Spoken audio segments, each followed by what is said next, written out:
हम गुड़िया झा अहाँ सब मिथिलावासी के प्रणाम करै छी। आइ एकटा लऽ कऽ एलहुँ हन शिवजीके नचारी। आशा करै छी जे अहाँ सबके नीक लागत। यदि नीक लागत तऽ चैनलके लाइक सब्सक्राइब शेयर जरूर करब।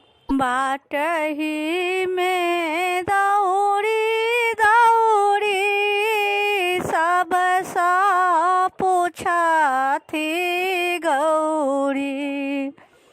बाटही में दौड़ी दौड़ी सबसँ पूछथि गौरी। किया हो रामा हमरो सदा शिव के कियो देखल रे की।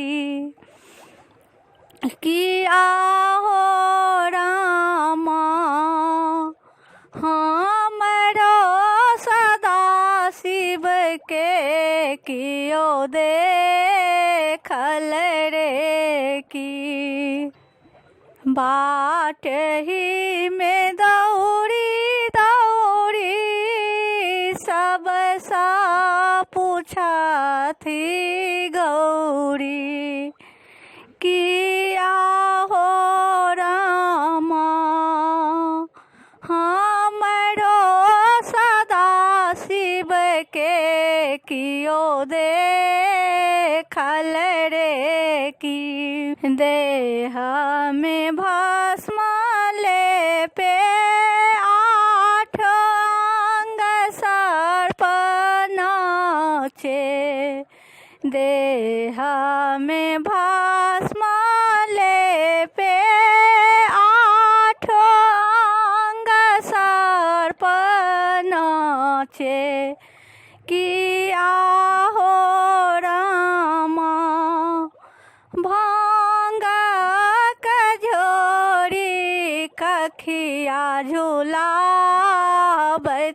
रे की।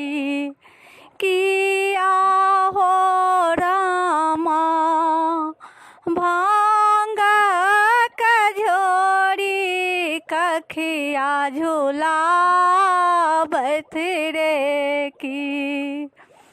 बाट में दौड़ी दौड़ी सबसँ पूछथि गौरी। किया हो रामा हमरो सदा शिव के कियो देखल रे की। किया हो रामा हमरो सदा शिव के कियो देखल रे की। हाथ में त्रिशूल शोभे बाघंबर छाल शोभे। हाथ में त्रिशूल शोभे बाघंबर छाल शोभे। किया हो रामा नाची नाची डमरू बजाबैत रे की। किया हो रामा नाची नाची डमरू बजाबैत रे की। बाट में दौड़ी दौड़ी सबसँ पूछथि गौरी। किया हो रामा हमरो सदा शिव के कियो देखल रे की।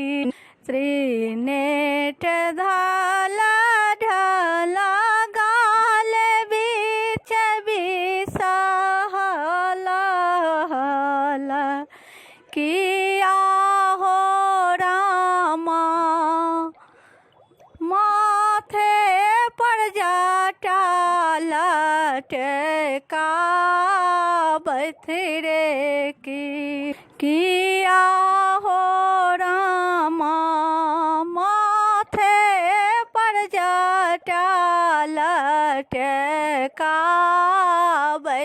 रे की बाट ही में दौड़ी दौड़ी सब सा पूछा थी गौरी किया हो रामा हमरो सदा शिव के कियो देखल रे की सैत छलहु भांग के गोला रूसी गेला मोरा भोला कि आहो रामा भव प्रीता चरण राज लगावत रे की किया हो रामा भव प्रीता चरण अरज लगा